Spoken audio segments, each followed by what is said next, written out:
तो आज मैं आपसे शेयर करने जा रही हूँ स्टफ़्ड आलू का पराठा और टमाटर की मीठी वाली चटनी। सर्दियों में तो उसके खाने का अलग ही मज़ा है। लेकिन आप सोचोगे कि मैं आलू के पराठे की रेसिपी क्यों शेयर कर रही हूँ?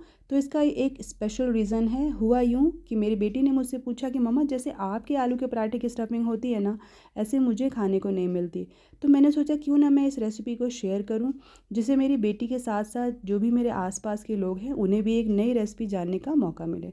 वैसे तो आलू के पराठे हर कोई बनाता है और सबका अंदाज़ बिल्कुल अलग होता है। तो ये रेसिपी मैं अपने स्टाइल से बनाती हूँ, जैसे ना वैसे शेयर कर रही हूँ। तो आपको अगर ये अच्छी लगे ना तो आप भी फॉलो कर सकते हो। तो देखिए, इस तरह से मैंने आलूओं को छील लिया है और इसको उबलने को रख दूँगी। लगभग 2 सीटी आने तक मैं आलूओं को उबाल लूँगी। तो वेलकम है आप सभी का किचन एंड स्पाइसेस में, जिसमें मैं simple and easy to cook recipes आपसे शेयर करती हूँ। तो देखिए, इस तरह से आलूओं को मैंने उबाल लिया है। मैं अक्सर आलूओं को इस तरह छील कर उबालती हूँ। आप चाहो तो छिलके के साथ भी उबाल सकते हो। हर चीज़ को बनाने का अपना एक अलग अंदाज़ होता है। कुछ ऐसी रेसिपीज़ होती हैं जो हमारे घर वालों को पसंद आती हैं, और आपके बनाए हाथों का स्वाद जो उनको मिलता है उसके तो फिर क्या ही कहने। तो कभी कभी ऐसा लगता है ना कि क्यों ना इन सारी चीज़ों को संजो कर रख लें, ताकि कभी ज़रूरत पड़ने पर हमारे बच्चे भी इसका बेनिफिट ले सकें। तो देखिए, ये मैंने यहाँ पर मस्टर्ड ऑयल का यूज़ किया है। मैं अक्सर मस्टर्ड ऑयल का ही यूज़ करती हूँ, काफ़ी ये हेल्दी होता है। और मैंने एक बड़े साइज़ का प्याज लिया है। प्याज की क्वांटिटी आलू के हिसाब से आप कम ज़्यादा भी कर सकते हो। यहाँ पर मैंने हरी मिर्चियों को बारीक टुकड़ों में काट लिया है, उसे भी मैंने ऐड कर दिया है। मिर्चियों को भी अपने टेस्ट के हिसाब से ना आप ज़्यादा या कम कर सकते हो। यहाँ पर मैंने अदरक लिया है, उसे ग्रेट करके लिया है। अदरक डालने से तो आलू के पराठों का स्वाद ना और निखर के आता है। वैसे ये ऑप्शनल है, लेकिन जैसे कि मैंने बताया, ये मैं अपनी रेसिपी शेयर कर रही हूँ, जिस तरह से मैं अपने घर में आलू के पराठों को बनाती हूँ। थोड़ी सी हल्दी को डालने के बाद पका लिया। उसके बाद मैंने मैश किए हुए जिसमें आलू रखे थे ना, वो मैंने डाल दिया। अब यहाँ पर मैं ऐड कर रही हूँ गरम मसाला। उसके बाद यहाँ पर मैंने ऐड किया है ज़ीरा पाउडर। उसके बाद मैं ऐड कर रही हूँ नमक। इसमें आप धनिया पाउडर भी डाल सकते हैं, आज मैंने यहाँ पर नहीं ऐड किया। उसके बाद मैं यहाँ पर ऐड कर रही हूँ आमचूर पाउडर। आमचूर पाउडर ना हो तो आप नींबू को भी निचोड़ सकते हैं। उसके बाद इसमें जाती है बहुत सारी धनिया। धनिया के फ्रेश पत्तों की खुशबू बहुत ज़्यादा अच्छी होती है और ये हेल्दी भी काफ़ी होते हैं। तो इन सारी चीज़ों को डालने के बाद हम इसे अच्छी तरह से मिक्स कर लेंगे। सारी चीज़ों को अच्छी तरह से मिक्स करने के साथ साथ हमें ये भी देखना है कि आलू में कोई लम्ब ना रहे, क्योंकि क्या होगा कि अगर हमारे आलू में ना वो स्मूथ नहीं होगा ना, तो पराठे हमारे फट सकते हैं। तो चलिए, अपने मटेरियल को यानी कि आलू के मिश्रण को हम यहाँ पर निकाल लेते हैं ठंडा होने के लिए। तो साथ ही साथ हम तैयार करते हैं अपने टमाटर की चटनी।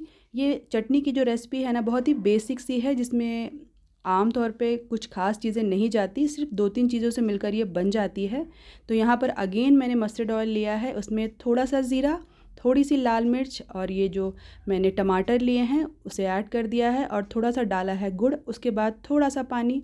उसके बाद मैं यहाँ पर ऐड करूँगी नमक और हल्दी। हर चीज़ थोड़ी-थोड़ी सी जाएगी। अगर अंदाज़ की बात करें तो अगर आपने मीडियम साइज़ के 3 टमाटर लिए हैं तो लगभग उसमें आपको 50 ग्राम के करीब गुड़ जाएगा, और आप चीनी भी चाहें तो ऐड कर सकते हैं। तो देखिए, चटनी हमारी बहुत फटाफट से तैयार हो जाती है, क्योंकि मैंने यहाँ पर कुकर में बनाई है। आप इस चटनी को छान कर भी यूज़ कर सकते हो या अच्छी तरह से प्योरे भी बना सकते हो, लेकिन मुझे ऐसे ही खाना पसंद है। तो चलिए, यहाँ पर मैंने आटा लगाकर तैयार कर लिया है, गेहूं का आटा। याद रखना है कि किसी भी तरह के स्टफ़्ड पराठे को बनाने के लिए आटे का स्मूथ होना, स्मूथ मीन्स मुलायम होना, बहुत ज़रूरी है। बहुत ज़्यादा सख्त आटा हमें नहीं गूंदना होता। अगर हम सख्त आटा गूंद लेंगे ना, तो हमारा जो स्टफिंग है ना वो खुल सकती है। तो देखिए, इस तरह से इसके छोटे छोटे से पेड़े लेने हैं और इसको इस तरह से कटोरियों के शेप में हमें बना लेना है। आमतौर पर स्टफ़्ड पराठे बनाने में ना बहुत मुश्किल होती है। एक्चुअली हम जो हाउसवाइफ्स होते हैं उन्हें तो बनाना इजी लगता है, लेकिन जो बच्चे होते हैं या जिन्हें कुकिंग नहीं आती, उनके लिए आप पूछ सकते हो कि स्टफ़्ड बनाना पराठा बनाना कितना बड़ा चैलेंज है। क्योंकि मैं भी सेम एक्सपीरियंस कर चुकी हूँ। मैं सारे तरह के पराठे बनाना पसंद करती थी, लेकिन अगर कोई स्टफ़्ड पराठे बनाने की बात करता था ना, तो फिर तो मैं काफ़ी अवॉइड करती थी, क्योंकि मुझे पता था कि शायद वो मुझसे नहीं बन पाएंगे। इसीलिए मैं ये ट्रिक आपसे शेयर कर रही हूँ। देखिए, स्टफ़्ड पराठे को इस तरह से बनाने के बाद उसे हमें अच्छी तरह चारों तरफ प्रेस कर लेना है, और बेलन से है ना, हमें उसे धीरे धीरे बेलना चाहिए। अगर हम चाहेंगे कि एक साथ लंबे स्ट्रेच में बेल देना, तो उससे क्या होगा, हमारी स्टफिंग ना बाहर निकलने का उसका डर होता है। तो पराठों को हमें धीरे धीरे बेलना है, बहुत ही स्मूथली घुमा घुमा कर। और देखिए, उसके बाद मैं यहाँ पर अपने पराठों को सेक लेती हूँ। तो इन पराठों को अगर आप देसी घी से सेकोगे ना तो फिर तो क्या ही कहने, आप एक बार ज़रूर से ट्राई करना। और स्वाद के संग संग सेहत भी इसमें आपको भरपूर मिलेगी। तो देखिए हमारे पराठे कितनी अच्छी तरह से फूल गए हैं, कहीं से भी नहीं खुले हैं। आप बहुत कुरकुरा खाना चाहें तो उस तरह से सेकिए। अगेन मैंने आपको शो किया कि आपको लोई बनाकर हल्का सा उसको प्रेस ज़रूर करना है। ये एक बेसिक टिप है किसी भी तरह के स्टफ़्ड पराठे को बनाने के लिए। तो देखिए यहाँ पर पराठे को अच्छी तरह से धीमी आंच पर दबा दबा कर हमें सेकना है, तभी जाकर हमारे पराठे ना बहुत अच्छी तरह सिकेंगे। और कलर आप अपने अकॉर्डिंग रख सकते हो, अगर आपको बहुत क्रिस्पी खाना पसंद है तो उसको थोड़ी देर और सेक लीजिए। चलिए तो हमारे पराठे यहाँ बनकर हो गए हैं तैयार। अब हम कर लेते हैं फटाफट से प्लेटिंग। स्टफ़्ड पराठों के संग ना दही और हरी चटनी और मीठी चटनी बहुत अच्छी जाती है। तो ये जो चटनी मैंने आपको पहले शो की है, इसकी रेसिपी मैंने पहले भी शेयर की हुई है। ये बिल्कुल रेस्टोरेंट स्टाइल लगती है। उसके बाद मैंने यहाँ पर दही ली है और जो मीठी चटनी बनाई थी ना वो भी मैंने ली है। पराठों को आप कैसे भी खाना चाहें खाइए, चाय के संग भी कई लोग पराठों को बहुत इंजॉय करते हैं, लेकिन पराठे मुझे मीठी चटनी और खट्टी चटनी के संग खाना बेहद ही पसंद है। तो देखिए हमारे स्टफ़्ड पराठे बहुत ही अच्छे बने हैं और बिल्कुल इवनली स्प्रेड होते हैं अगर आप अच्छी तरह से प्रेस करके ऐसे बेलेंगे। क्योंकि कई बार क्या होता है ना कि बेलने का ही अंदाज़ हमारे पराठों के जो टेस्ट को ना डिसाइड करता है। कभी कभी क्या होता है कि हम बहुत प्रेस देकर बेल लेते हैं ना तो पराठे एक तरफ से ज़्यादा स्टफ़्ड हो जाते हैं और एक तरफ से ना उनमें कम स्टफिंग होती है। तो इसका आपको रखना है खास ध्यान। तो चलिए अगर आपको ये रेसिपी अच्छी लगी ना तो प्लीज़ मुझे एक लाइक ज़रूर दीजिए, इससे मुझे बहुत ज़्यादा मोटिवेशन मिलेगी आगे और वीडियोस बनाने के लिए।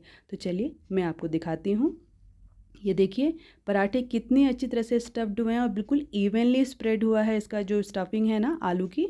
इस तरह से आप कोई भी पराठा बना सकते हैं और ये पराठा खाने में वाकई लाजवाब लगता है, काफ़ी ज़्यादा चटपटा बन कर के तैयार होता है। पराठों में हम कई तरह की स्टफिंग करते हैं, पर इम्पॉर्टेंट बात यह है कि हमारी जो भी स्टफिंग हम पराठे में कर रहे हैं वो इवनली स्प्रेड होनी चाहिए, तभी जाके उनका स्वाद आता है। तो चलिए अब लेती हूँ आपसे अलविदा, मिलती हूँ किसी दूसरे वीडियो में। अगर आपको ये वीडियो पसंद आया है थोड़ा भी तो प्लीज़ इसे लाइक दीजिए, और अगर आप मुझे पहली बार देख रहे हैं तो मुझे ज्वाइन ज़रूर करें, यानी कि सब्सक्राइब ज़रूर करें। तब तक रखिए अपना खास ध्यान। Eat good, be healthy, bye bye.